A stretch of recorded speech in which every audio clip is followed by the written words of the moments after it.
الحمد لله الواحد القهار والصلاة والسلام على سيد الأبرار وعلى آله وصحبه الأخيار أما بعد. On arrive, walhamdulillahi rabbil alamin, à la quatrième particularité de la salafiyah, ce minhaj béni, est la seule voie agréée d'Allah subhanahu wa ta'ala, car elle représente l'islam originel à ses tout débuts et à ses prémices. Cheikh Mohammed Bazmoul nous dit que cette quatrième caractéristique, c'est annahum ahlu tilaf wa ittifaq wa thabat wa istiqrar ala al-haq. Cheikh Mohammed Bazmoul hafidhahullah nous dit que la quatrième caractéristique, c'est que les salafis sont les gens de l'union, de la concorde, de la fermeté sur la vérité, de la constance sur la vérité. فالسلفيون يحرصون على الجماعة ونبذ الفرقة، لكن الجماعة التي يجتمعون عليها ما كان عليه الرسول وأصحابه. Subhanallah. Cette parole paraît si anodine, mais elle est si importante, elle est si puissante, parce que malgré ses apparences logiques, évidentes, simples, bien combien peu de personnes cheminent sur cette parole, l'ont comprise réellement et l'appliquent. Cheikh Mohammed Bazmoul nous dit: les salafis accourent à l'union, au groupe et au rejet de la division. On l'a déjà expliqué, les salafis, nous n'avons de cesse d'appeler à nous unir et à ne pas nous désunir, justement. Mais il nous dit: mais cette jama'a, ce groupe auquel nous appelons, allati yajtami'un, et auquel on se joint et sur lequel on doit se réunir, huwa aw hiya al-jama'a ma kana alayhi ar-rasul wa ashabuhu, c'est ce sur quoi était le messager d'Allah et ses compagnons. C'est ça sur quoi on doit se réunir tous en groupe. Donc on l'avait déjà expliqué dans les cours précédents. Les ikhwan aussi vous disent: nous appelons à nous réunir, nous appelons à tous nous donner la main. Tous les égarés égareurs, comme Mohamed Nadir de Dinoul Qayyima, le Mahdi d'Islam Mag, Nader Abouanas, Rachid Al-Jaïd, tous les autres, Boussena, toute la clique, tous les ikhwan justement du net, ils vous disent tous: l'heure est à l'union. Il faut cesser en 2021 de nous diviser, de nous chamailler, parce que on est oppressé ici en France, on est en infériorité numérique, blablabli, blablabla. L'heure est à l'union. Eh bien, Cheikh Mohammed Bazmoul nous dit que ces gens-là sont des imposteurs, quand bien même ils prétendent être sur la sunna, puisque Cheikh Mohammed Bazmoul nous dit: oui, les salafis appellent à l'union et au rejet de la désunion. Bien évidemment, mais l'union sur laquelle nous devons nous baser et sur laquelle nous devons nous réunir, c'est de nous réunir sur le Coran et sur ce sur quoi était le messager d'Allah et ses compagnons. C'est-à-dire quoi? C'est-à-dire sur la salafiyah, sur le minhaj des pieux prédécesseurs, puisque c'est ce minhaj-là, c'est cette voie-là sur laquelle reposait le messager d'Allah et ses compagnons. C'est ça. On ne peut pas s'unir sur le minhaj des ikhwan, des frères musulmans. Et on ferme, et je vous l'ai déjà expliqué à moult reprises, leur leitmotiv numéro 1, c'est: on ferme les yeux sur nos différends. Quand bien même ce sont des différends dans le minhaj, dans la aqidah, des monstruosités que tu pourrais dire dans la aqidah, des monstruosités que tu pourrais penser sur Allah et son messager, ils vont te le pardonner à partir du moment où tu t'unis à eux. Donc ils ne voient aucun mal à s'unir avec des chiites, avec des juifs et des chrétiens, avec des soufis quburi, adorateurs de tombes, etc., etc., etc. Cheikh Mohammed Bazmoul hafidhahullah te dit: non, l'union sur laquelle on doit tous se réunir et à laquelle appellent les salafis, c'est de tous nous unir sur ce sur quoi était le messager d'Allah, c'est-à-dire Al-Kitab wa Sunnah, bifahmi salafil ummah. C'est ce que n'ont de cesse de répéter les prédicateurs, les imams, les savants et les tullab'ilm, les étudiants en sciences salafis. Nous appelons à nous réunir, à nous donner la main sur le cheminement de la voie des pieux prédécesseurs, sur le suivi du Coran, le livre d'Allah, subhanahu wa ta'ala, la sunna du messager d'Allah sallallahu alayhi wa sallam, mais pas n'importe comment, encore une fois, selon la saine compréhension qu'en avaient les pieux prédécesseurs, les 3 meilleures générations de cette umma, de cette communauté. Ensuite, Cheikh Mohammed Bazmoul nous a fait une longue citation de l'imam Aboul Mudhfir as-Sam'ani, dont nous avons déjà lu quelques citations très bénéfiques. Mais là, la citation qu'il nous a rapportée de lui fait 2 pages et demie. Et donc, par souci de concision, parce que il ne faut pas se voiler la face, hein, c'est triste de le reconnaître, mais Allah guide qui il veut. Et n'est pas talib ilm, étudiant en sciences, qui le veut, ou qui le prétend, ou qui y aspire. Il faut s'en donner les moyens pour être étudiant en sciences. On voit que de plus en plus, au fil et à mesure que les cours avancent, les gens décrochent. Il y a de moins en moins de vues, et certes, nous n'aspirons pas à faire le plus de vues possible. Ce n'est absolument pas notre but et notre objectif et notre dessein. Que nenni. Mais c'est une triste constatation de voir que les gens sont toujours là à hurler sur la salafia, à hurler sur les salafis. Les salafis eux-mêmes disent « Nous sommes salafis », mais ils ne savent même pas ce que c'est que la salafia, car ils ne l'ont jamais étudié. Et quand on essaye de leur apprendre ce que c'est que la salafia, ben on regarde les premiers cours par curiosité, puis après on décroche. On ne fait pas preuve de fermeté. Qu'est-ce qu'on a dit au tout début? Quel était le titre qu'a donné Mohammed Bazmoul, hafizahullah, au sujet de cette 4e caractéristique? Les gens de la salafia, les salafis, sont les gens de l'union, de la concorde et de la fermeté, de la constance sur la vérité. Comment pouvons-nous nous prétendre aux salafis lorsque nous sommes des gens qui faisons preuve d'inconstance et qui ne sommes pas fermes? Alors bien sûr, hein, je ne dis pas que ceux qui ne font pas l'effort de suivre une playlist jusqu'au bout ne sont pas salafis, absolument pas, non. Mais je dresse juste un constat alarmant. Je tire la sonnette d'alarme en disant c'est triste de voir que les frères et les sœurs, bien sûr, ont une facilité à se détourner de la science lorsque le sujet dépasse 1 heure, lorsque la playlist dépasse les 3-4 vidéos. C'est ce que je disais dans une publication. On est à une époque où ce que les gens veulent, c'est de la fast da'wa. À l'instar des fast-food, on veut manger très vite, très rapidement, quelque chose de bon, mais on n'a pas envie de se casser la tête à le cuisiner pendant 1 heure. On va au fast-food du coin. Je prends mon grec, en 5 minutes, il est servi, et je le mange aussi rapidement qu'il m'a été servi. Et ben c'est pareil avec la da'wa. Je veux de la fast da'wa, de la da'wa rapide, éclair. Je veux des vidéos de 3 minutes, pas plus. Les cours d'1 heure, ça ne m'intéresse pas. Je ne cherche pas à étudier ma religion en profondeur. Je cherche juste à butiner de cours en cours, de prédicateur en prédicateur, comme l'abeille butine de fleur en fleur. Et c'est triste, hein, c'est la génération 3.1. Génération où tout va trop vite. Maintenant, ce qu'on veut, c'est des vidéos TikTok de 10 secondes. Hein, une vidéo qui dure déjà 1 minute, c'est déjà trop. Non. Avant, on avait YouTube. C'était des vidéos de 10 minutes. Ensuite, il y a eu Instagram. Vidéo de 5 minutes. Ensuite, il y a eu Twitter. Vidéo d'1 minute. Maintenant, on veut des vidéos de 10 secondes, pas plus. Sinon, les gens s'en lassent. Et cela vaut pour la vie de tous les jours. Et cela vaut encore plus dans le domaine de la prédication et de la da'wa.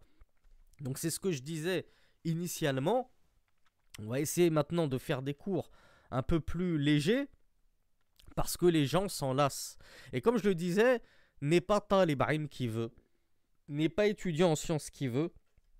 Et parmi les caractéristiques et les qualités que requiert le talab al-ilm, l'étude de la science, et dont doit se parer l'étudiant en sciences, ben, c'est la constance, la fermeté, l'abnégation, la volonté, le courage, le sacrifice et la patience et l'endurance dans l'apprentissage de la science. Sinon, les étudiants en sciences n'auraient aucun mérite sur le commun des mortels et sur les non-étudiants en sciences. Quel serait leur mérite Si eux, ils ne faisaient pas l'effort d'apprendre avec patience et endurance la science pendant des cours entiers, des heures entières, au pied des savants, et à défaut de ne pas pouvoir assister au pied des savants, ben avec leurs cassettes, enfin, maintenant avec les audios disponibles sur le net, avec leurs livres, et à défaut de ne pas avoir l'arabe, ben je fais l'effort d'écouter les Tullab al-Ilm, les étudiants en sciences reconnus, diplômés, qui ont des taskiyas, qui sont connus pour leur suivi de la sunna.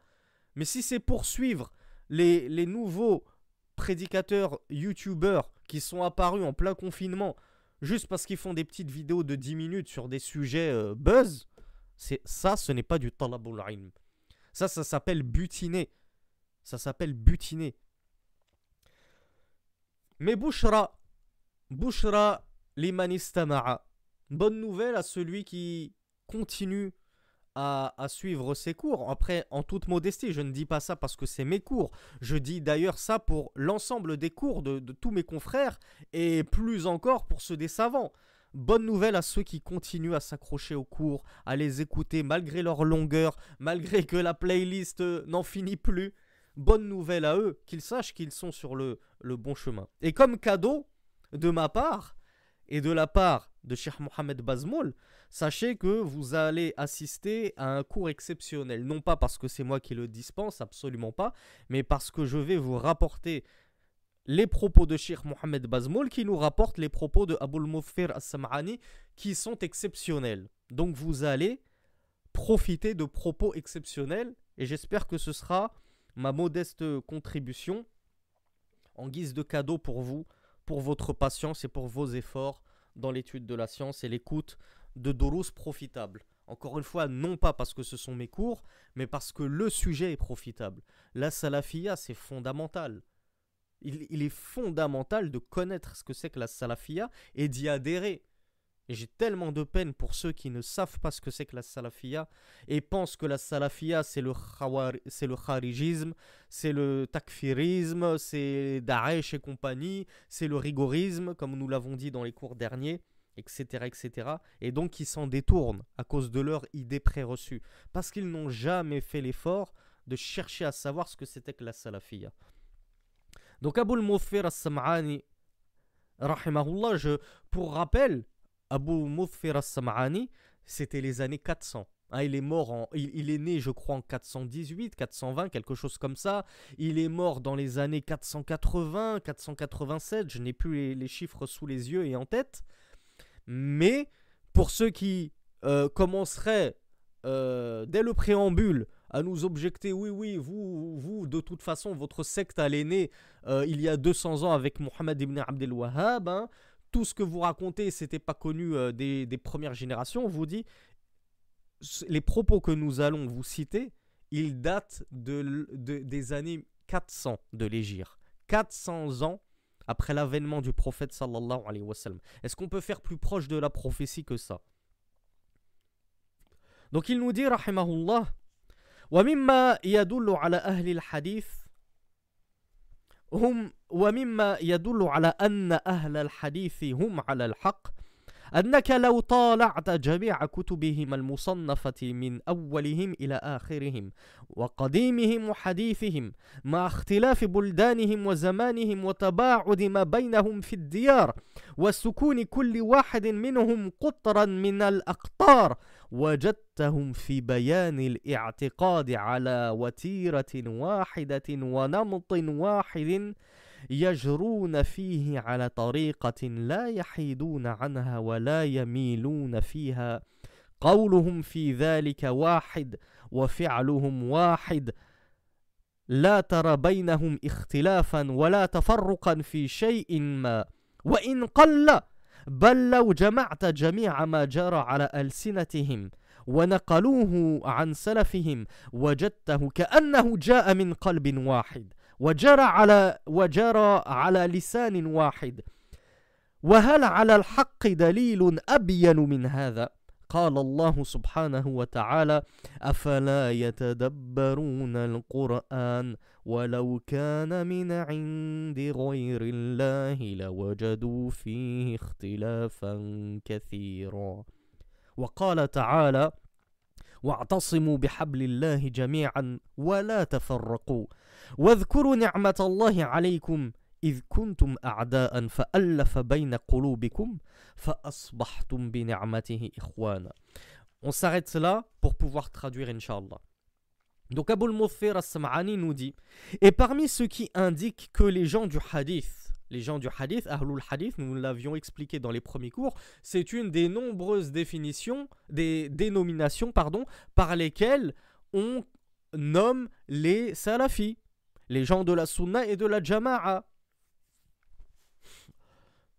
les gens de la sunna et du groupe.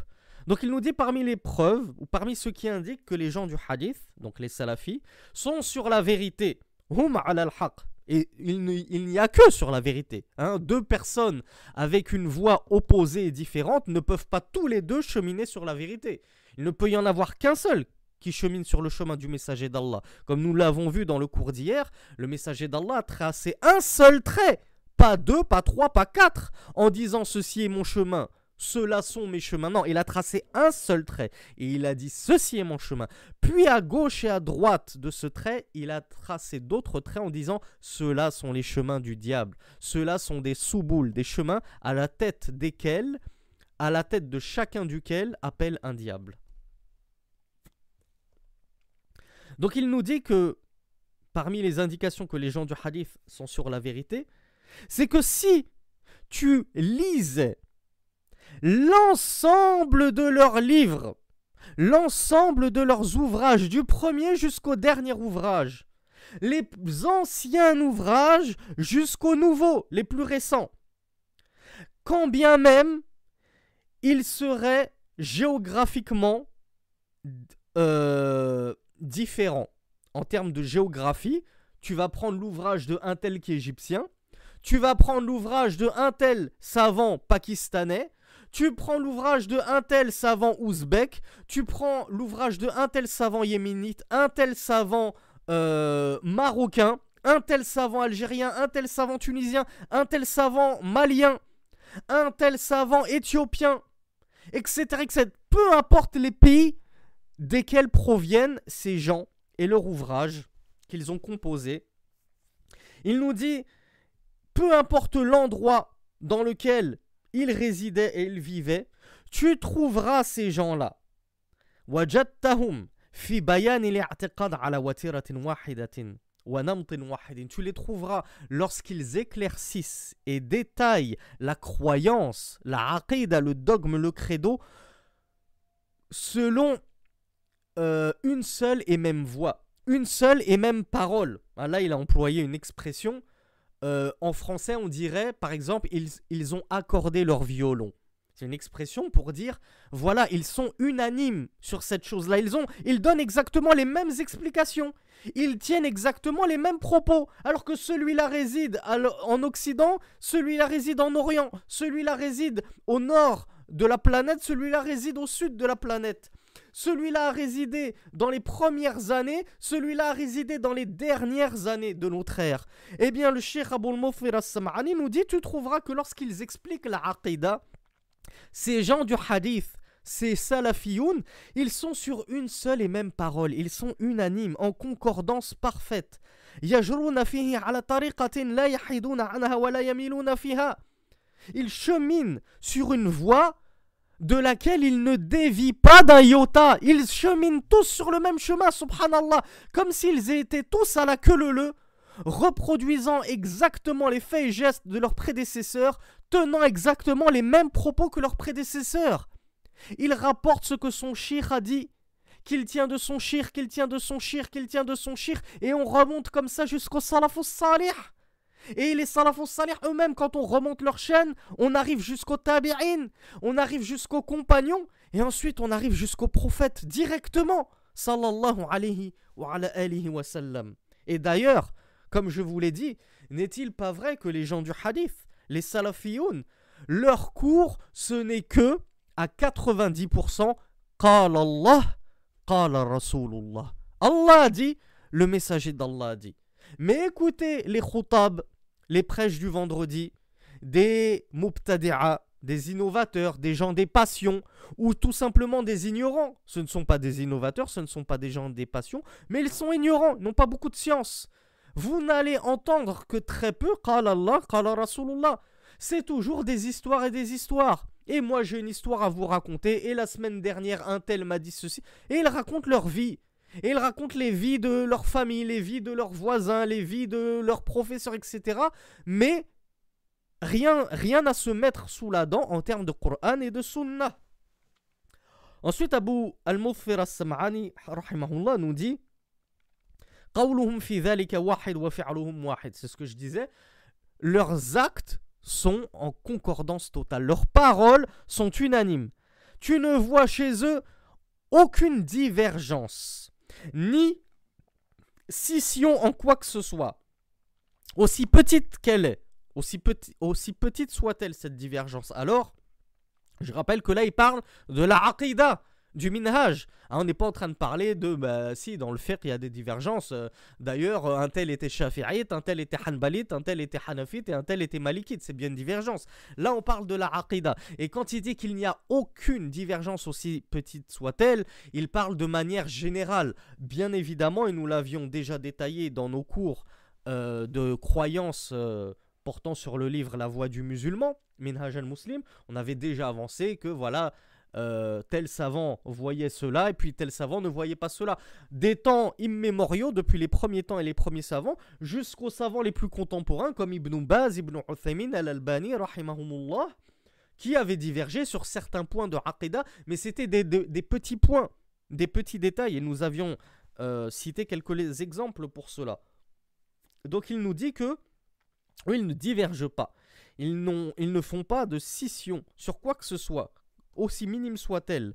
Bal là où jama'ta jami'a ma jara ala alsinatihim. Si tu rassemblais tout ce que leurs langues ont proféré et qu'ils ont rapporté de leurs prédécesseurs, leurs salaf, tu trouverais que cela est tel émanant d'un seul et unique cœur.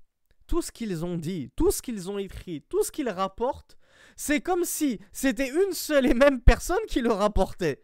Ce sont des copies conformes. Pourquoi ? Parce qu'ils ont la même croyance, la même voix, la salafiyya.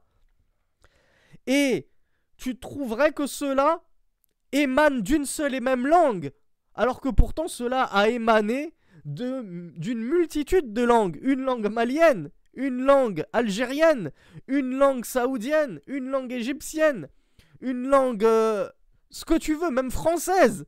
Hein, même les, imagine-toi, notre grand frère Tchalabi, qu'Allah nous le préserve, qui fait des cours en français, le ilm qu'il te donne en français, tu trouves que c'est exactement le même ilm, la même science, que ce que tu vas entendre des savants salafis qui te parlent en arabe, ou des savants salafis soniqués, africains qui te parlent en soniqué par exemple, ou des savants du hadith au Pakistan qui te parlent tamoul ou ourdou. Les langues sont différentes, mais le discours est tellement similaire que c'est comme si c'était la même langue qu'il avait proférée en divers dialectes. Subhanallah, quelle est belle sa question. Il te pose la question, Abu al-Mufir as-Sam'ani, rahimahullah. Il te dit, est-ce que pour prouver la vérité, il y a une preuve plus éclatante que cela? Est-ce que pour prouver que ces gens-là sont sur la vérité, il y a une preuve plus éclatante que ceci, que le fait qu'ils soient tous sur la même longueur d'onde, ils tiennent tous les mêmes propos, ils ont tous la même croyance, ils ont tous le même chemin, la même voie, le même minhaj, il n'y en a pas un qui diverge d'un autre. Leurs livres, c'est comme si c'était des copies conformes. Leurs cours, c'est comme si c'était des copies conformes. Il te dit, est-ce que ça, c'est pas la plus grande preuve qu'ils sont sur la vérité, ces gens-là? Et pour appuyer ces dires, il nous cite deux paroles d'Allah subhanahu wa ta'ala, où Allah azza wa jal nous dit dans Sourate Les Femmes, verset 82, « Ne médite-t-il pas le Coran? Car s'il venait d'un autre qu'Allah, car s'il provenait d'un autre qu'Allah, ils y trouveraient maintes contradictions. » Donc Allah nous prouve que lorsqu'il y a des contradictions dans le discours, il y a anguille sous roche. Donc Allah nous dit, ne méditent-ils pas sur le Coran? S'ils provenaient d'un autre qu'Allah, ils y trouveraient de nombreuses contradictions. D'ailleurs, comme on trouve dans la Bible. Nous l'avions déjà expliqué dans certains de nos cours justement de Aqidah, de croyance dans Minhaj al-Muslim. La Bible est inondée d'anachronismes. Tantôt on nous dit que celui-là il est né tant, tantôt on nous dit qu'il est né tant, tantôt on nous dit que son père il s'appelait un tel, tantôt on nous dit que son père il s'appelait un tel. Il n'y a que des... tantôt on nous dit qu'ils avaient une armée de 10 000 hommes, tantôt on nous dit qu'ils n'étaient que 1000.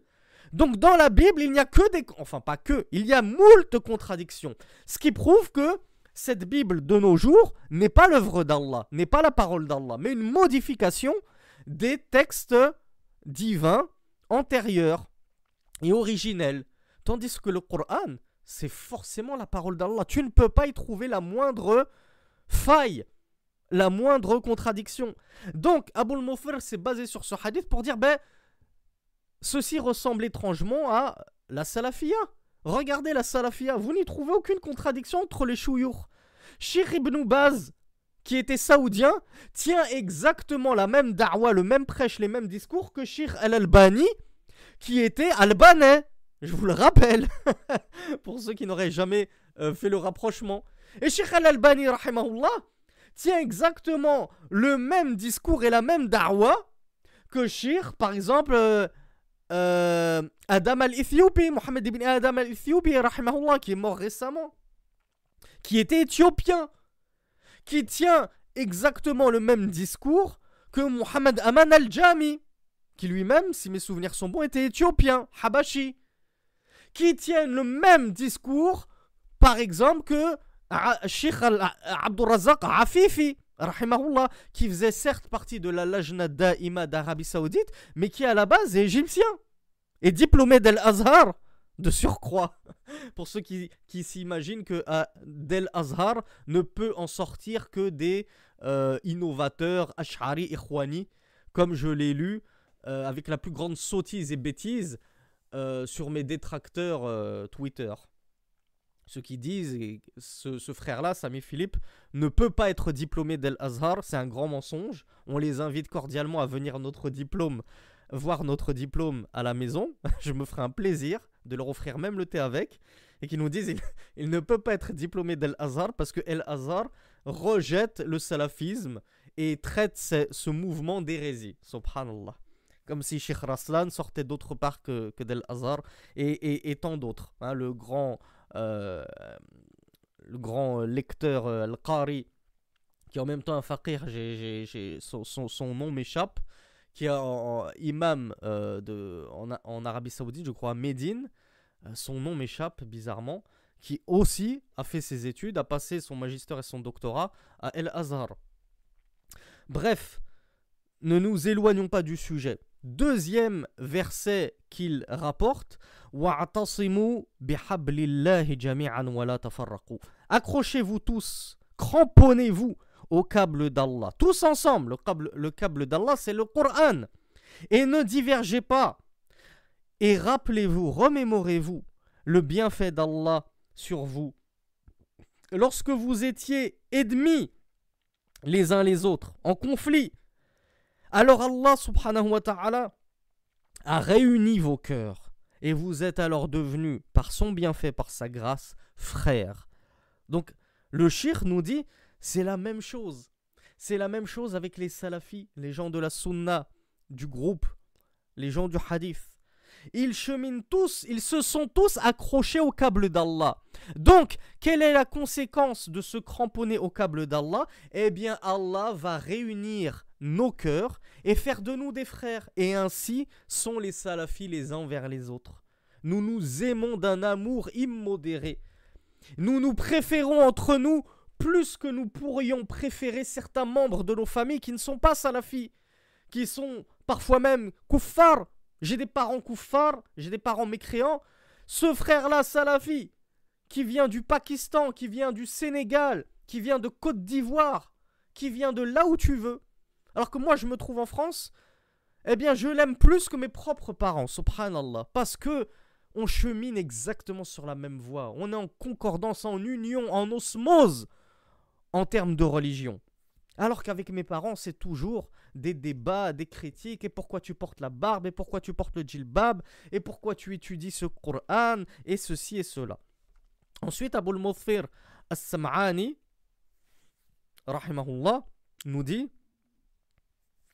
وَأَمَّا إِذَا نَظَرْتَ إِلَى أَهْلِ الْأَهْوَاءِ وَالْبِدَعِ رَأَيْتَهُمْ مُتَفَرِّقِينَ مُخْتَلِفِينَ. Si tu regardes, par contre, les gens des passions et de l'innovation, tu les trouveras divisés, scindés, éclatés entre eux. Shi'an wa ahzaban, en groupe, en faction, en parti. Parti comme parti dans le sens comme parti politique, parti communiste, ce que vous voulez.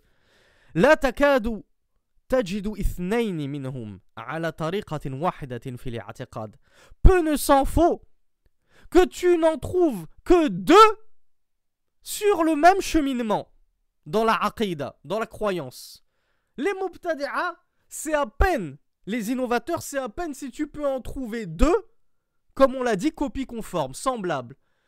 Il nous dit c'est à peine s'ils sont d'accord entre eux, juste deux. Essaie d'en trouver deux d'accord l'un avec l'autre. Il nous dit c'est à peine si tu en trouves deux sur la même croyance. يُبَدِّعُ بَعْضُهُمْ بَعْضًا. Les uns, entre eux, entre innovateurs, entre gens des passions, les uns rendent innovateurs les autres. Ils s'auto-rendent innovateurs. بَلْ يَتَرَقَّوْنَ إِلَى التَّكْفِيرِ. Mais plutôt ils peuvent aller jusqu'à s'excommunier. Le takfir, c'est l'excommunication, c'est-à-dire se faire sortir de la religion. Et ça, on l'avait déjà mentionné dans nos tout premiers cours de cette playlist sur le Minhaj, As-Salafi. On vous avait dit, regardez, les Khawarij, les néo-Khawarij de notre époque, les terroristes de notre époque, ils sont divisés en plein de groupes. Il y a Daesh, il y a Nusra, il y a ceci, il y a ISIS, il y a Al-Qaïda, ils sont pleins, ils sont pas unis. Et les uns s'excommunient, les uns excommunient les autres. Les Daesh qui va excommunier Nusra qui va excommunier Al-Qaïda, Al-Qaïda qui va excommunier un tel, eux ils vont excommunier l'AQMI, je sais plus comment ça s'appelle, au Mali, là, les terroristes du Mali, les Khawarij du Mali, là, du Sahel, etc. etc. Donc ils nous disent, chez les Mubtadi'a, chez les gens des passions et des innovations, ils en viennent même à s'excommunier les uns les autres. Chez nous, les salafis, tu ne trouveras jamais cela. C'est pour ça que je vous ai dit, et j'ai tenu à mettre les points sur les i, arrêtez de penser, et je ne m'adresse pas à vous qui me suivez depuis longtemps, je m'adresse à ceux qui ne me suivent depuis peu, parce qu'ils n'ont pas, donc ils ne sont pas au courant de toute ma da'wah, de tout ce que j'ai dit. Il y en a qui continuent à croire que Qasim Al-Firansi, Thomas, rappeur de profession, est un salafi.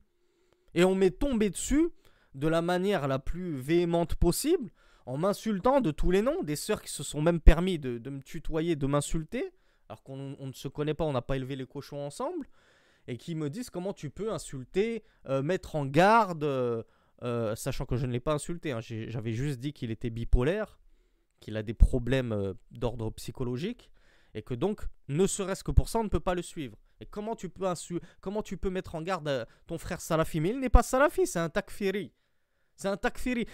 Tu ne trouveras pas chez les salafis un salafi dire à son frère salafi, toi t'es un kafir.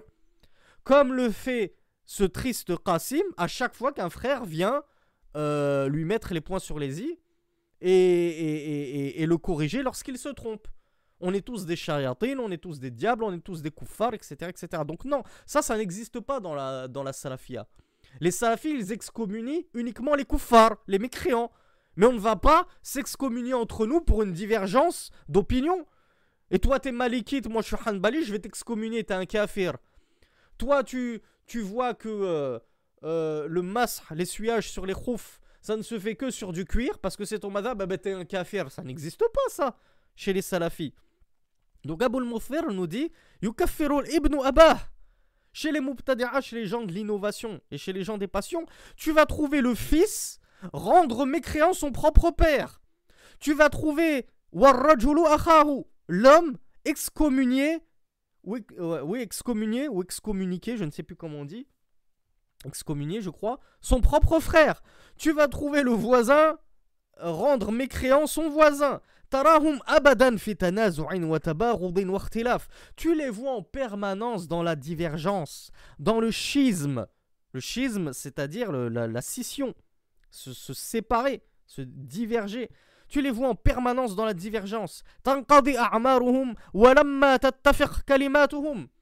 Ils vont passer toute leur vie sans jamais s'être accordés entre eux, sans jamais que leurs paroles n'aient réussi à trouver, sans jamais qu'ils n'aient réussi à trouver un terrain d'entente pour accorder leur violon, comme je l'ai dit tout à l'heure. تحسبهم جميعا وقلوبهم شتى ذلك بأنهم قوم لا يعقلون. Là le shir paraphrase Allah qui avait dit dans le Coran au sujet des gens du livre: tu crois qu'ils sont unis alors que leurs cœurs sont désunis, ils sont éparses. Et ceci car c'est un peuple qui ne réfléchit pas, c'est un peuple qui n'est pas doué de raison. Ça, Allah l'avait dit au sujet des gens du livre, mais Abul Mufir nous le dit et nous le reprend et l'applique au sujet des gens de la bid'a et de la passion. Il nous dit donc: tu crois qu'ils sont unis, tu crois que les Ikhwan al-Muslimin sont unis, tu crois que les Khawarij Takfiri sont unis, tu crois même que les soufis sont unis, mais en réalité leurs cœurs sont désunis. Il n'y en a pas un qui apprécie l'autre, ils sont tout le temps en train de diverger les uns avec les autres. Et ceci car ce sont des gens qui ne réfléchissent pas, ils ne méditent pas, ils n'ont pas de aql, ils n'ont pas de raison.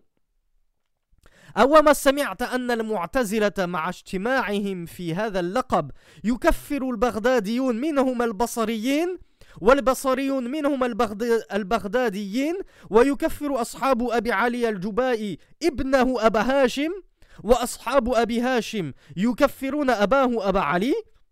Il nous dit Abul Mufir as-Sam'ani rahimahullah: n'as-tu pas entendu que les Mu'tazilites, quand bien même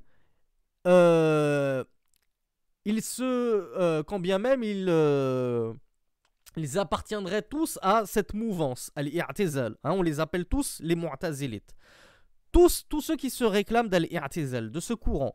Ne vois-tu pas que les Mu'tazilites de Bagdad excommunient les Mu'tazilites de Bassora? Je vous rappelle que Bagdad et Bassora, ce sont deux villes en Irak. Au sein du même pays, tu as les Mu'tazilites de Bagdad qui excommunient leurs voisins dans le même pays de Bassora. Et tu as les Mu'tazilites de Bassora qui vont excommunier leurs voisins Mu'tazilites, ils sont censés être sur le même madhab, dans la même croyance, le même minhaj, et pourtant entre eux ils s'excommunient à quelques kilomètres, alors qu'il n'y a que quelques kilomètres qui les séparent. Et pourtant, ils se réclament, ces deux groupes se réclament tous deux de al-i'tizal, de cette voie déviante. Et il nous dit, et les compagnons de Abi Ali al-Juba'i, un des Mu'tazilites, ils excommuniaient son fils. Ils suivaient le père et ils excommuniaient le fils, alors que tous deux étaient Mu'tazilites. Et tu trouves les compagnons du fils, Abu Hashim, qui vont excommunier son père, Abu Ali, alors qu'ils sont tous Mu'tazilites. On l'a dit chez nous, les gens du hadith, personne, jamais tu ne verras Cheikh Ibn Baz, qui a eu des divergences avec Al-Albani sur la position des mains adoptée lorsqu'on se relève du recours, sur ceci, sur cela, est-ce que le niqab il est obligatoire ou pas? Et à cause de leur divergence, Al-Albani c'est un kafir, il est mécréant, ne le suivez pas. Et l'autre qui renchirait, ah ben non, c'est Ibn Baz le kafir. Ça n'existe pas.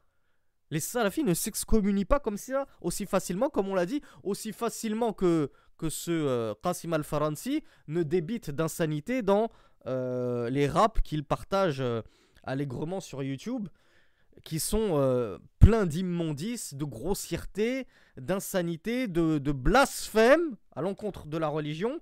Une catastrophe. Sans même vous parler des mouvements qui agrémentent tristement sa verve.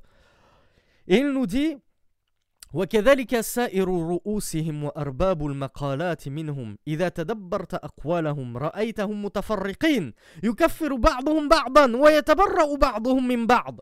Et de la même façon, tu trouveras que tous les autres chefs de file, les grands gourous, de ces paroles-là, ces paroles d'innovation et de passion, si tu médites sur leurs paroles, tu trouveras qu'elles ne sont pas du tout en concordance et unanimes. Alors que nous, on l'a dit dans le début, les salafis, ils ont tous la même parole, on a tous le même discours. Moi, je l'ai déjà expliqué à plusieurs reprises, je ne veux pas citer deux confrères salafis, faire de la publicité à l'un aux dépens de l'autre, ça va créer des jalousies malsaines. Les frères vont dire oui, mais pourquoi tu n'as pas cité un tel? Est-ce que ça veut dire qu'on ne peut pas prendre la science de lui? J'ai déjà cité quelques noms dans certains cours passés et ça m'est retombé dessus. Et je me suis moi-même cassé les dents et je l'ai regretté amèrement. Parce que justement, certains en qui nous avions une bonne opinion, quand bien même, je l'ai déjà expliqué sur les réseaux sociaux, je ne suis pas la darwa de mes confrères qui font darwa en français. Je n'ai pas le temps de les écouter. J'écoute directement les savants en langue arabe. J'ai mon propre talab al-ilm à côté. Je ne cesse d'étudier la science. C'est pas parce que ça y est, je suis diplômé que c'est terminé pour moi et que j'ai 10 heures de libre dans la journée pour écouter un tel et un tel et un tel prêcheur. Donc, tout ce que je peux avoir envers mes confrères salafis, c'est husnul dhann, une bonne opinion et un bon soupçon à leur encontre.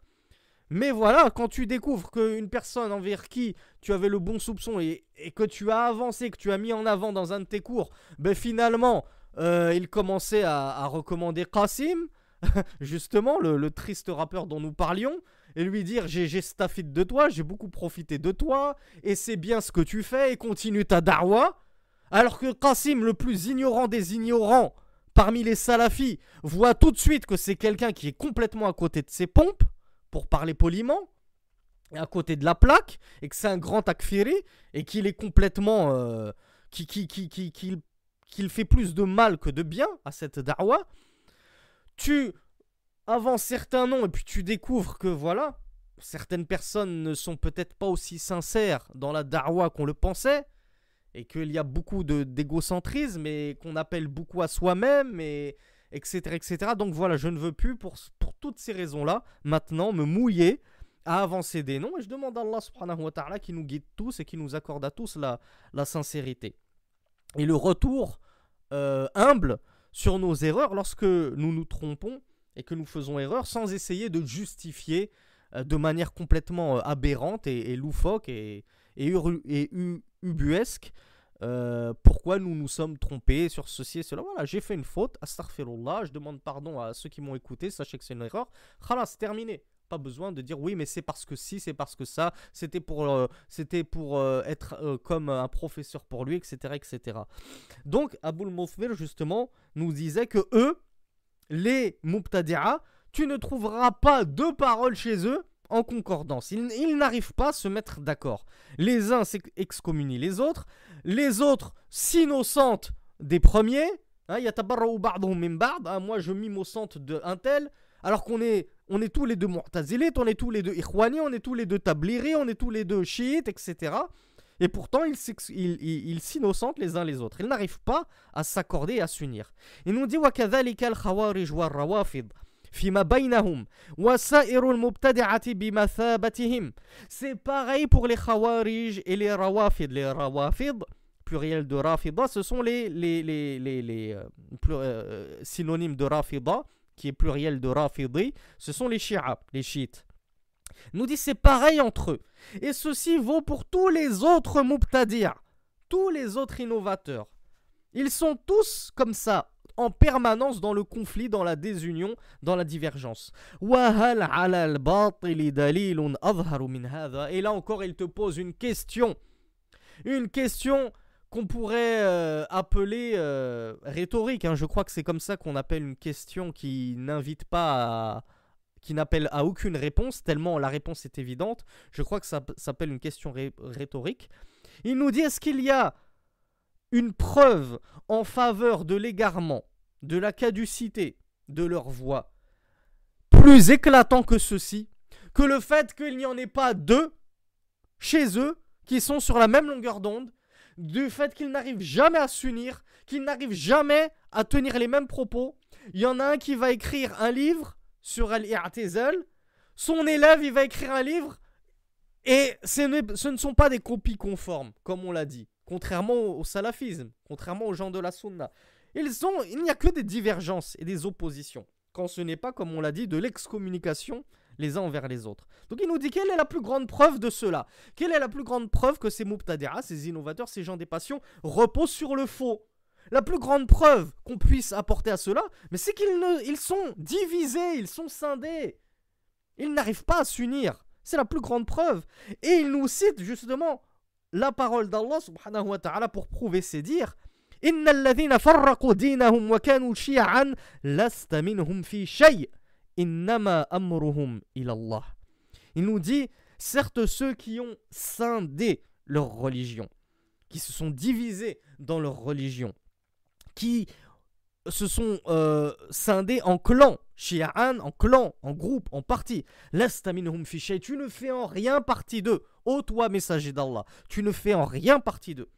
Et leur affaire retournera à Allah. Leur affaire, leur sort appartient à Allah subhanahu wa ta'ala. Donc ça, c'est une preuve que ceux qui ne font pas partie de la voie du messager d'Allah, ce sont ceux qui sont divisés entre eux, en groupes, en clans, en religions, en sectes. Et ceux qui sont tous unis sur la voie du messager d'Allah, ceux-là sont avec le messager d'Allah. وكان السبب في اتفاق أهل الحديث أنهم أخذوا الدين من الكتاب والسنة وطريق النقل فأورثهم الاتفاق والائتلاف وأهل البدعة أخذوا الدين من المعقولات والآراء فأورثهم الافتراق والاختلاف فإن النقل والرواية من الثقات والمتقنين قلما يختلف وإن اختلف في لفظ أو كلمة فذلك اختلاف لا يضر الدين ولا يقدح فيه. Je m'arrête là et je traduis avant d'aller plus loin.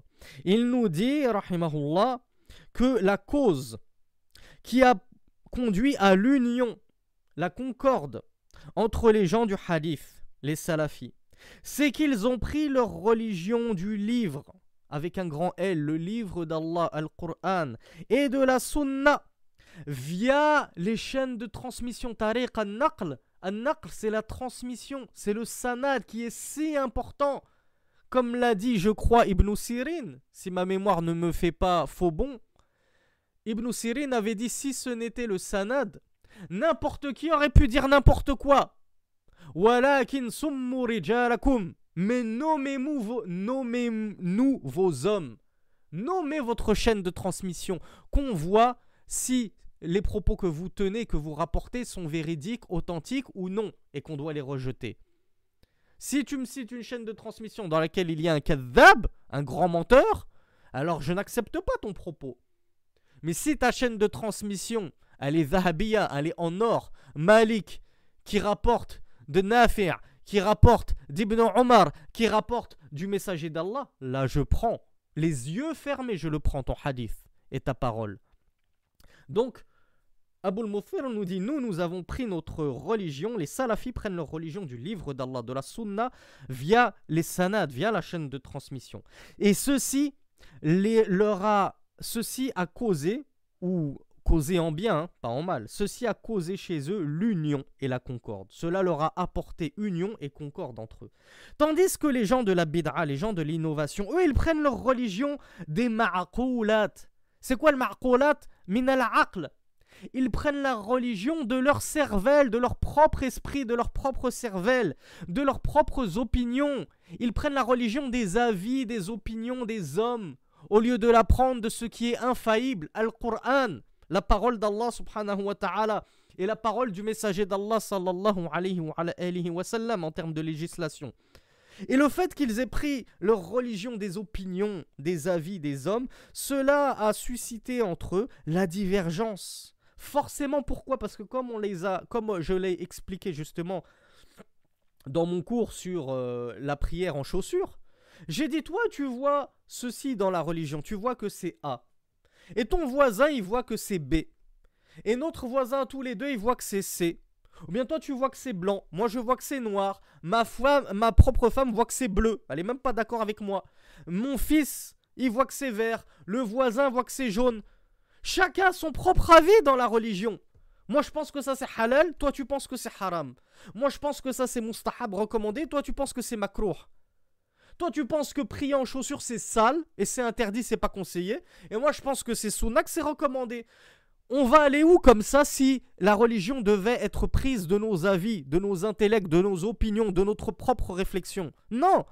La religion, ce n'est rien d'autre que Qala Allah, Qala Rasulullah, Allah a dit, le messager d'Allah a dit, on l'apprend des textes scripturaires, on l'apprend du Coran et de la Sunna. Allah ne nous a pas laissé la religion tributaire et dépendante de nos esprits étriqués et de nos propres opinions. Non, mais nous devons modeler nos opinions selon ce qui est venu dans le Coran et la Sunna. Donc c'est le Coran et la Sunna qui va yahkumu ala ara'ina.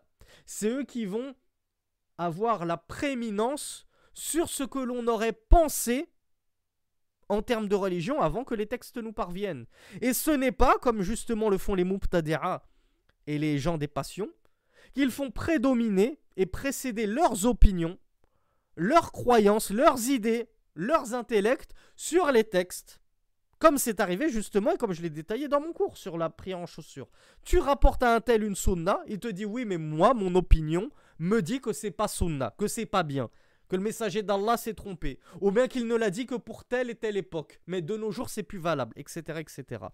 Voilà ce qui crée la désunion, le suivi des opinions, au lieu de suivre le Coran et la sunna. Ça ne peut pas amener à autre chose que cela.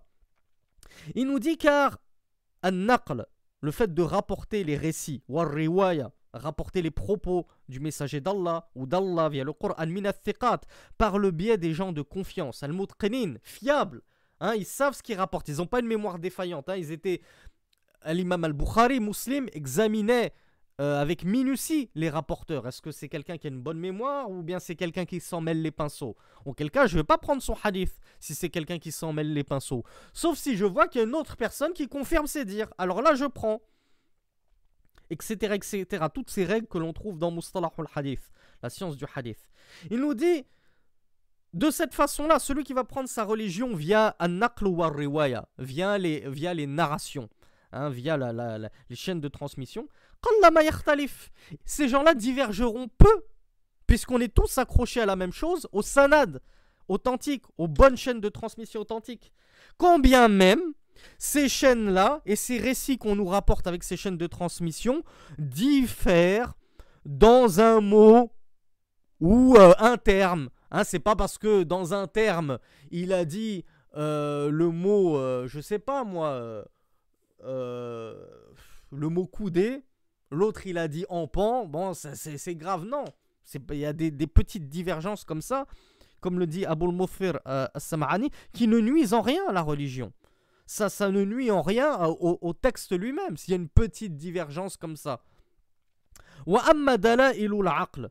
Quant aux preuves et aux indications émanant de l'esprit, faqallama yattafiq. Combien il est rare qu'elles s'accordent. Combien il est rare que s'accordent les opinions des gens. Toi, tu as ton opinion, moi j'ai une opinion radicalement différente.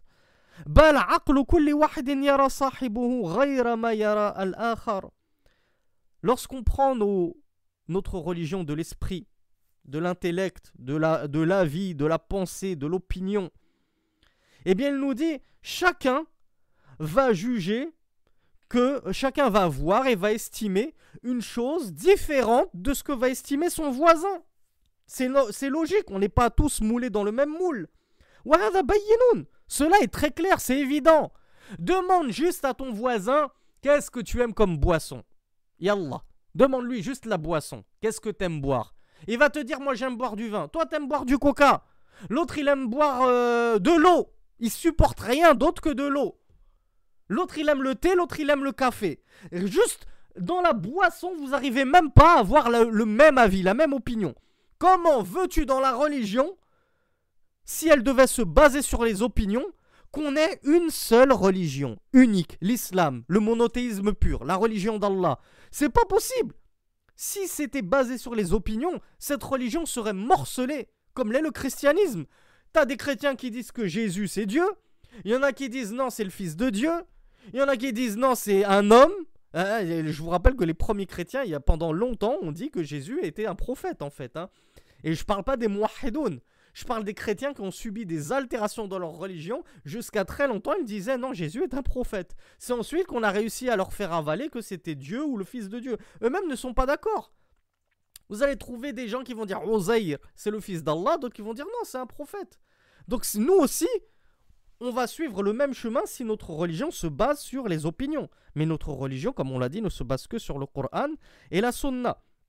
Donc Abu al-Mufir nous dit وبهذا يظهر مفارقة الاختلاف في مذاهب الفروع واختلاف العقائد في الأصول. Et c'est à cause de cela qu'apparaît de manière probante, de manière évidente maintenant, d'où a surgi les divergences de madhahib, des écoles juridiques dans les furu', donc dans les jugements législatifs, jurisprudentiels, ainsi que les divergences de dogmes dans les usul, dans la croyance. C'est à cause du fait que certains ont décidé de délaisser les narrations, le Coran et la Sunna selon les chaînes de transmission authentiques, pour avoir recours au « je pense que ». Ara'aïta. Vois-tu donc si ceci est comme cela? Ne dis-tu pas que ceci serait comme cela? Et les opinions et les pensées des hommes. Abu al-Mufir al-Sam'ani nous dit ensuite فَإِنَّ وجدنا أصحاب رسول الله صلى الله عليه وعلى آله وسلم ورضي الله عنهم اختلفوا في أحكام الدين فلم يفترقوا ولم يصيروا شيعا لأنهم لم يفارقوا الدين ونظروا فيما أذن لهم من اجتهاد إلى الرأي والاستنباط من الكتاب والسنة فيما لم يجدوا فيه نصا فاختلفت أقوالهم وآراؤهم في مسائل كثيرة مثل مسألة الجد وذوي الأرحام ومسألة الحرم في أمهات الأولاد وغير ذلك مما يكثر تعداده من مسائل البيوع والنكاح والطلاق وكذلك في مسائل كثيرة من باب الطهارة وهيئات الصلاة وسائر العبادات فصاروا باختلافهم في هذه الأشياء محمودين وكان هذا النوع من الاختلاف رحمة من الله لهذه الأمة حيث أيدهم باليقين ثم وسع العلماء النظر فيما لم يجدوا حكمه في التنزيل والسنة فكانوا مع هذا الاختلاف أهل مودة ونصح وبقيت بينهم أخوة الإسلام ولم ينقطع عنهم نظام الألفة. Comme elle est belle cette parole de Cheikh al-Imam Abu Mudfir al-Sam'ani rahimahullah. Il nous dit, tu trouveras que les compagnons, ou nous trouvons, que les compagnons du messager d'Allah, paix et prière sur lui, et agrément d'Allah sur eux, ont divergé dans des jugements concernant certains jugements de la religion.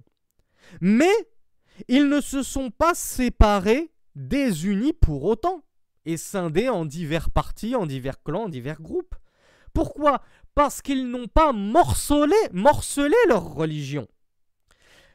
Ils ont regardé dans les textes, ils ont fait un effort d'ijtihad, un effort de réflexion dans les textes, selon ce qui leur a été permis, parce que justement, ni Allah, ni le messager d'Allah ne s'étaient prononcés clairement sur telle question, nouvelle, ils n'avaient jamais encore entendu parler d'un tel cas, un nouveau cas se présente, il n'y a rien dans le Coran et la Sunna qui mentionne son jugement explicite, donc ils ont fait un effort de réflexion, un ijtihad, à partir du Coran et de la Sunna, pas à partir de n'importe quoi, pour essayer d'aboutir au jugement le plus proche de la vérité concernant ce nouveau cas. Il nous dit donc qu'ils ont divergé forcément puisque c'était un ijtihad, donc forcément on fait fonctionner son esprit, on fait fonctionner son opinion, son intellect, et moi ce que je vois, c'est que ceci est halal, et tel compagnon plutôt ce qu'il a vu c'était que ceci est halal, un autre compagnon va voir que ceci est haram, un autre compagnon va dire c'est juste mubah, c'est juste autorisé, etc. Ça c'est makrouh, ça c'est mustahab. Ils ont un peu divergé sur certaines choses, leurs paroles n'étaient pas en concordance lorsqu'il s'agissait d'ijtihad, ils n'avaient pas tous le même ijtihad, c'est normal. C'est pour ça qu'on dit que ceux qui ouvrent les ouvrages de fiqh, le fiqh al-muqaran, le fiqh comparé, bah, il trouve, voilà, wa kana hadha ra'yu ibn Abbas, wa kana hadha ra'yu ibn Mas'ud. Hein, Ibn Abbas, il a dit cela, mais Ibn Mas'ud avait dit cela. Ils n'ont pas tenu exactement les mêmes propos. Il nous dit cela a eu lieu dans de nombreuses questions. C'était pas rare, c'était pas anodin que les compagnons divergent entre eux sur certaines questions juridiques, de jurisprudence, de fiqh. Il nous dit l'exemple par exemple du grand-père dans l'héritage. Les maharim, hein, les proches, la question des mères des enfants. Il nous dit il y a trop de questions comme ça qu'il serait impossible d'énumérer. Il nous dit des questions aussi bien dans le domaine des ventes que du mariage, que du divorce. De nombreuses questions, même jusque dans la purification et la façon de faire la prière. Moi, je vous ai donné un exemple parmi les contemporains. Sheikh Al-Albani, vous voyez que c'était une bid'a, une innovation de reposer les mains sur la poitrine lorsque tu te levais du recours. Et Sheikh Ibn Baz disait, mais plutôt c'est la sunna. Il ne convient pas de dire que c'est une bid'a, alors que c'est plutôt la sunna de remettre tes mains sur la poitrine. Donc, même nos chouyours, à l'instar de nos pieux prédécesseurs et à l'instar des compagnons, ridwanullahi alayhim, divergeaient, ça leur arrivait sur certaines questions de jurisprudence. Mais ce que nous explique Cheikh Abul Mufir as-Sam'ani, il nous dit, malgré leurs divergences, ils n'étaient rien d'autre que louables. Ils étaient dignes d'éloge dans cette divergence, parce qu'ils ont conservé leur union. Malgré leur divergence d'opinion sur telle et telle question, ils n'en sont pas moins restés soudés, unis, cramponnés à la salafiyya, au chemin du messager d'Allah sallallahu alayhi wa sallam. Et il nous dit, et on ne va pas aborder ce point de divergence en religion, est-ce que la divergence justement c'est une rahma, une miséricorde ou pas? Vous avez peut-être très certainement entendu la parole de Sheikh Al-Albani qui a dit non, la divergence ne peut pas être une miséricorde, puisque justement Allah appelle à s'unir et à ne pas diverger. Donc comment Allah pourrait appeler à quelque chose qui est une miséricorde? Comment Allah pourrait condamner quelque chose qui est une miséricorde? Allah condamne la désunion et vous nous dites que la divergence c'est une miséricorde. Ça c'était l'avis de Sheikh Al-Albani, mais il faut savoir que ce n'est pas le seul avis. Il y a de nombreux grands savants Salafiyoun, les gens du hadith, qui voyaient que non, la divergence c'est bel et bien une miséricorde. Et c'était l'avis d'Abu al-Mufir as-Sam'ani. Il nous disait Al-Ikhtiraf rahma min Allah li hadhihi al-umma. La divergence sur ces questions, bien évidemment, d'ordre jurisprudentiel. On n'est pas en train de parler de la divergence dans la aqidah. Toi, tu crois que Allah, il a une main, il a un visage, il a un pied, et l'autre, il te dit non. Non, on ne peut pas décrire Allah comme si. Non, ça, c'est absolument pas une miséricorde de diverger là-dessus. On doit tous tenir le même discours, parce que c'est de la aqidah, c'est de la croyance. Ça fait partie des fondements de notre religion. Hein, toi, tu insultes les compagnons, tu dis qu'un tel va dans le feu, alors que moi, je dis que les 10, ils sont promis au paradis. Non, là, on ne peut pas diverger. C'est absolument pas une miséricorde de la part d'Allah que nous ayons divergé sur ce point. Mais diverger sur de tout petits aspects, même dans le dogme, même dans la aqidah, des tout petits détails dans la aqidah. Je vous donne un exemple, parce que tout à l'heure, je vous ai dit qu'on a donné plusieurs exemples dans Minhaj al-Muslim, mais pour les plus curieux d'entre vous, je vous en donne un tout simple, comme ça, vous saurez ce dont je parle, quels sont ces exemples de divergence entre les savants qui ne nuisent en rien, comme l'a dit Abul Mufir as-Sam'ani, à la religion. Ça ne nuit en rien à notre unité, à notre cohésion. C'est par exemple quel est le devenir et la place des enfants des kuffars. Morts bien sûr, à l'âge enfant, avant d'avoir atteint la puberté, les enfants des kuffars. Eh bien, c'est un grand khilaf au sein même de la salafiyya. T'as Al-Bani qui va dire une chose, Ibn Baz va dire autre chose et Ibn Uthaymin va dire autre chose. Les trois ne sont pas d'accord là-dessus. Et ce n'est pas un khilaf récent. Même vous allez regarder Fathul Bari d'Ibn Hajar, il va vous rapporter les paroles de tous les salafs. Un tel compagnon voyait que les enfants des kuffars qui sont morts avant d'avoir atteint la puberté, comme la plume était levée sur eux, ils vont être au 7e ciel en présence d'Ibrahim alayhi salatu wassalam. Il y en a d'autres qui vont dire c'est Allah qui va Allahu a'lamu bimasirihim. Allah est plus connaisseur de ce qu'ils seraient devenus. T'en as qui disent Allah va les éprouver. Yawm al-Qiyamah, au jour dernier, Allah va leur faire un test. S'ils réussissent le test et croient en Allah, ils seront au paradis. S'ils échouent à ce test et ne croient pas en Allah, ils iront en enfer. Bref, tout ça pour vous dire, ça c'est une question de divergence dans la Aqidah. Ça ne nuit en rien à la croyance, Akhi.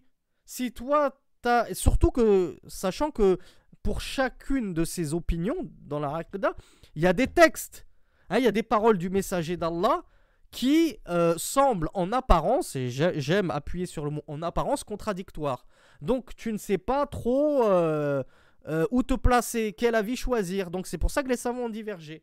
Mais malgré cette divergence, ben, ça ne nuit en rien à notre cohésion. Et on est tous salafis, on a tous la même voix, on a tous le même minhaj. Et c'est pas parce que toi tu dis que les enfants des koufars sont au 7e ciel avec Ibrahim et qu'ils y rentreront au paradis. Et que moi je te dis que non, ils sont pas au 7e ciel, ils vont d'abord être éprouvés par Allah et testés. Et ensuite ce sera soit le paradis et l'enfer. Que ça veut dire qu'on n'est pas unis sur le même minhaj et la même aqidah. Non, au contraire. Les bases, les fondements, ils sont identiques entre nous, gens de la sunna. Donc Abil Mouthir nous dit que ces petites divergences, que ce soit d'ordre jurisprudentiel ou d'ordre dogmatique, ne nuisent en rien. Elles sont même une miséricorde de la part d'Allah pour cette umma, pour cette communauté, car il les a appuyées par al-yaqin, la certitude, les compagnons du messager d'Allah. Ensuite, après eux, les ulama, les savants, ont élargi un peu leur ijtihad, leur effort de réflexion par rapport à ce qu'ils trouvaient, par rapport à ce qu'ils ne trouvaient pas plutôt de jugement dans le Coran et la Sunna. Il y avait chaque année qui arrivait, chaque décennie, chaque siècle, apportait son lot de nouveautés. Et il faut savoir, ben maintenant, telle chose est nouvelle, est-ce qu'elle est halal ou haram? Et encore aujourd'hui, jusqu'en 2021, ben on a des nouvelles questions. Hein, on m'a posé la question hier ou avant-hier sur ces nouveaux salons sur Twitter qu'on appelle Space. Les Space, c'est halal ou haram pour faire des spaces de récitation dans la mixité hommes et femmes mélangés? Voilà, c'est évident que ça n'existait pas il y a encore 10 ans, ces choses-là. Donc à chaque fois, chaque époque amène son lot de nouveautés. Donc les ulama ont dû faire de plus en plus d'ijtihadat, d'efforts de réflexion. Et forcément, moi je vois pas la même chose que lui. Et Sheikh Al-Albani voit pas forcément la même chose que Sheikh Mohammed ibn Salih Al-Uthaymin. Et l'imam Malik ne voyait pas la même chose que l'imam Shafi'i. Je vous rappelle que l'imam Shafi'i c'était l'élève de l'imam Malik. Ben l'élève n'a pas eu le même madhab que son professeur. Ils n'ont pas la même école. C'est pas pour rien qu'il y a 4 écoles différentes, entre autres, entre tant d'autres. Et pourtant l'imam Ahmed était aussi était l'élève de Shafi'i, qui lui-même était l'élève de Malik. Et pourtant, ces élèves les uns des autres n'ont pas eu la même école juridique, parce qu'ils n'avaient pas les mêmes avis sur tout. Et cela ne veut pas dire que c'est un blâme à leur encontre, qu'ils ont scindé la religion en camps, en groupes, en écoles. Non. Parce que vous trouverez que dans la Aqidah et dans le Minhaj, ils étaient exactement sur le même chemin. Et ce chemin, c'était la Salafiyya. Ne vous faites pas berner par justement les gens des passions et les innovateurs qui vous disent les 4 écoles étaient Ash'ari. Les 4 imams étaient Ash'ari. Quelle bonne blague. Et comme je vous l'ai dit, on a traduit et fini de traduire un livre dessus sur la croyance des 4 imams. Et vraiment, je demande à Allah qu'il en facilite de toute urgence son édition afin que la vérité éclate au grand jour dans le monde francophone. Qu'on arrête de berner les novices, les débutants qui n'ont pas l'arabe pour écouter les savants et trouver les paroles originelles de ces 4 imams, illustres imams. Eh bien, Inch'Allah, j'espère que la vérité éclatera et qu'il n'y aura plus, à partir de ce moment-là, la moindre excuse pour quiconque pour dire « Ah, je ne savais pas. Ah, je ne savais pas, j'ai toujours cru que Malik était Ash'ari. J'ai toujours cru que Ahmed était Ash'ari. J'ai toujours cru que Shafi'i. J'ai toujours cru que Abu Hanifa était Maturidi. » Tu auras la preuve, Inch'Allah ta'ala. Faites des doigts pour qu'Allah facilite ce projet. Ensuite, donc Abul Mouthir nous dit que cette divergence entre eux sur ces petites questions n'a en rien esquinté leur affection mutuelle qu'ils avaient entre eux. Et al-ukhuwa, la fraternité islamique, a perduré entre eux. Ils ne se sont pas divisés.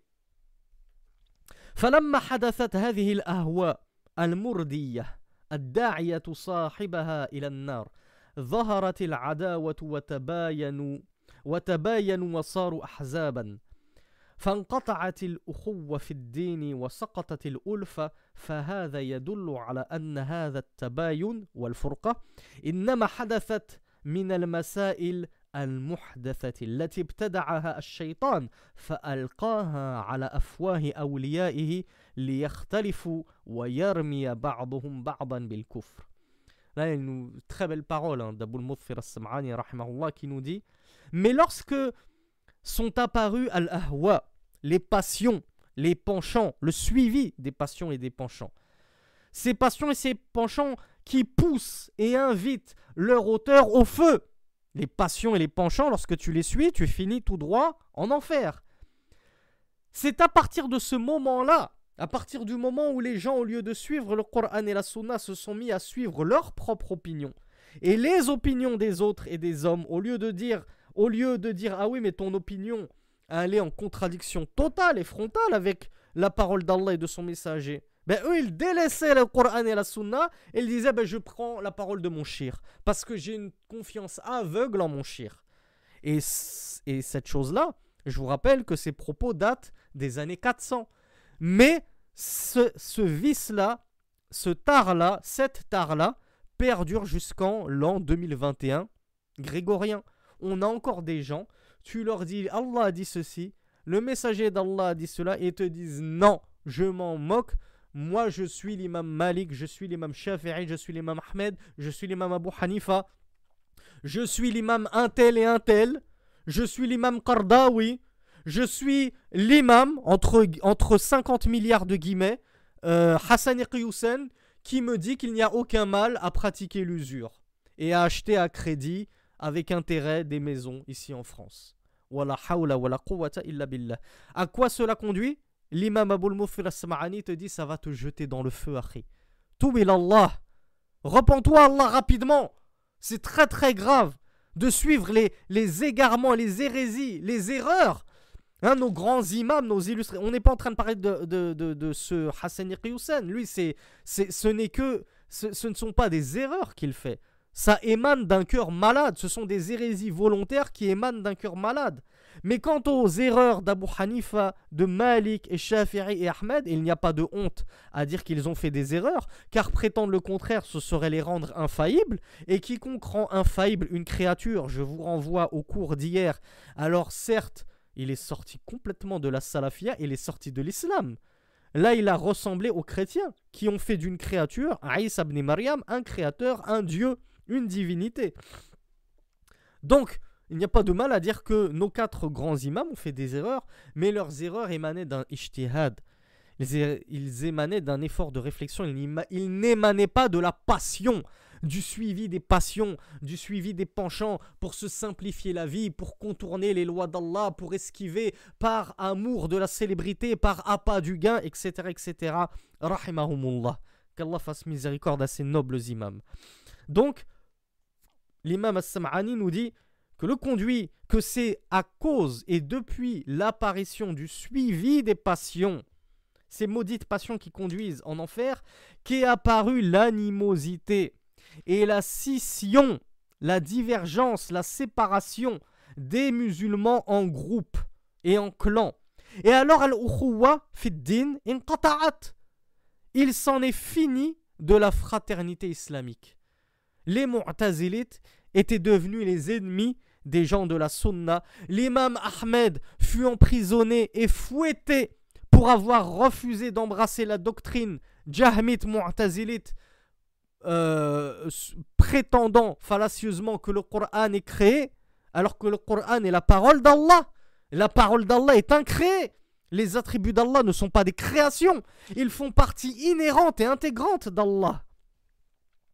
Et donc, ce suivi des passions a conduit à la destruction, l'annihilation de al-ukhuwa fi d-din, la fraternité dans la religion. L'amitié réciproque, l'affection réciproque s'en est allé à cause de ces passions et de leur suivi. Et ceci prouve et indique que cette furqa, que cette division dans la religion n'émane qu'à cause de ces questions muhdatha, allati ibtada'aha ash-shaytan, de ces innovations, de ces nouvelles choses qu'a inventé et innové le diable, ash-shaytan, puis qu'il a jeté sur les langues de ses alliés qui l'ont suivi en cela dans l'innovation. Et alors à cause du suivi des passions et de ces innovations qu'Allah a jetées dans le cœur et sur la bouche de ses alliés et de ses partisans, les musulmans se sont scindés en 73 groupes, comme l'a dit le messager d'Allah sallallahu alayhi wa sallam. Au point, comme nous le dit Abul Mufir as-Sam'ani, que les uns excommunient les autres et se sortent de l'islam au gré de leur passion, sans science, sans fondement, sans justification aucune, si ce n'est le suivi des passions. Si tu ne suis pas ma passion, tu es un mubtadir kafir. Tu es innovateur et tu es même mécréant. Mais si tu suis mes passions, si tu suis ma secte, alors tu es le plus grand de tous les croyants et le musulman par excellence. فكل مسألة حدثت في الإسلام فخاض فيها الناس فتفرقوا واختلفوا فلم يورث ذلك الاختلاف بينهم عداوة ولا بغضا ولا تفرقا بينهم وبقيت الألفة والنصيحة والمودة والرحمة والشفقة علمنا أن ذلك من مسائل الإسلام يحل النظر فيها والأخذ بقول من تلك الأقوال ولا يوجب تبديعا ولا تكفيرا كما ظهر مثل هذا الاختلاف بين الصحابة والتابعين مع بقاء الألفة والمودة. Il nous dit, Abul Mufir as-Sam'ani rahimahullah, toute question qui est apparue dans l'islam, hein, toute question, c'est-à-dire une question de religion, une question de fiqh, une question de croyance, toutes ces questions qui sont apparues dans l'islam et sur lesquelles les gens se sont prononcés, les savants se sont prononcés. Et malgré cela, ils n'ont pas divergé. Ils ne se sont pas scindés, ils ne se sont encore moins excommuniés, encore moins baddar, ils se sont encore moins rendus innovateurs les uns les autres. Cette divergence entre eux n'a pas suscité de scission entre eux, de séparation, de clivage, ni d'animosité, ni de haine entre eux, et que l'affection a continué de perdurer entre eux. L'affection a perduré, la rahma, la miséricorde, le bon conseil, la fraternité, la mansuétude, la clémence réciproque a perduré entre eux malgré ces petites divergences dans la religion. Eh bien, le cheikh nous dit, eh bien, sache que ces questions-là de divergence, qui n'ont pas suscité de clivage et d'animosité entre les gens, sache que ces questions-là, eh bien, il est licite, il est autorisé de diverger dessus, de faire un ijtihad dessus, de diverger dessus, de prendre l'une de ces paroles. Il est tout à fait autorisé pour moi qui suis débutant, ignorant, de prendre la parole de l'imam Malik, tout comme toi, il t'est tout à fait autorisé de prendre la parole de l'imam Shafi'i. Pourquoi ? Parce qu'ils ont divergé là-dessus, ils ont fait leur effort, et ce sont des questions sur lesquelles on ne trouve rien de péremptoire dans le Coran et la Sunna. Ils ont fait un ijtihad. Cet ijtihad n'a pas mené à la désunion. Ils sont restés unis, scindés et tout. Et bien il nous dit, tu peux prendre l'une de ces paroles-là et cela n'entraînera aucun tabdir ni takfir. C'est pas parce que toi tu vas prendre la parole de l'imam Malik sur cette question de fiqh alors que moi j'ai choisi d'opter pour l'avis de l'imam Ahmed que je vais faire ton takfir ou ton tabdir, que je vais te rendre innovateur, voire carrément mécréant. Il nous dit, et ceci à l'instar de ce qu'il s'est produit entre les compagnons et les tabi'in, leurs nobles élèves. Ils ont divergé sur des questions de religion et pourtant aucun d'entre eux n'a rendu l'autre innovateur, n'a rendu l'autre mécréant. Cela n'a pas entaché leur amitié réciproque, cela n'a pas nui à leur affection mutuelle qu'ils se vouaient les uns les autres. Il nous dit وكل مسألة حدثت فاختلفوا فيها فأورث اختلافهم في ذلك التولي والإعراض والتدابر والتقاطع وربما ارتقى إلى التكفير علمت أن ذلك ليس من أمر الدين في شيء بل يجب على كل ذي عقل أن يجتنبها ويعرض عن الخوض فيها لأن الله شرط تمسكنا بالإسلام أن نصبح في ذلك إخوانا واذكروا نعمة الله عليكم إذ كنتم أعداء فألف بين قلوبكم فأصبحتم بنعمته إخوانا كما في سورة آل عمران الآية 103. Et enfin, on conclut sur ces propos de Abil Mouthir As-Sam'ani qui nous dit, à contrario, tu trouveras, sache plutôt que toute question dans la religion sur laquelle ont divergé les gens, mais que cette divergence entre eux a entraîné la désunion, la scission, que les uns tournent le dos aux autres, que les autres se séparent, qu'ils se séparent mutuellement les uns des autres. Donc ça amène vraiment au schisme, à la désunion totale, à la séparation de Al-Jama'a, jusqu'à même arriver parfois au takfir, à ce qu'ils s'excommunient les uns les autres à cause de cette divergence d'opinion dans telle question. Il nous dit, eh bien, sache qu'une telle question ne fait en rien partie de la religion. Et il est obligatoire à quiconque est doté d'un minimum d'esprit et d'intelligence de délaisser ces questions-là et de ne pas polémiquer à leur sujet, de ne pas commencer à débattre et polémiquer sur ces questions qui ont engendré al-furqa, la scission entre les Ahl Sunnah wal Jama'a. Mais ça n'arrive pas justement, ça n'arrive que chez Ahl al-Bid'a, que chez les gens de l'innovation. Car Allah subhanahu wa ta'ala a fait de notre accroche à l'islam, il a fait de la cause de notre accroche à l'islam, ou de la conséquence plutôt de notre accrochement à l'islam, que nous devenions des frères. Donc ça veut dire que si tu t'es séparé, si tu as fait scission, si tu t'es divisé en groupes, ça veut dire que tu ne t'es pas accroché à l'islam. Comme Allah nous le dit dans le verset qu'il cite une dernière fois, « Et remémorez-vous le bienfait d'Allah sur vous, lorsque vous étiez ennemis, et qu'il a alors uni vos cœurs, et alors vous êtes devenus par son bienfait des frères. » هذا والله أعلم وصل اللهم على نبينا محمد سبحانك اللهم وبحمدك أشهد أن لا إله إلا أنت أستغفرك وأتوب إليك والسلام عليكم ورحمة الله وبركاته.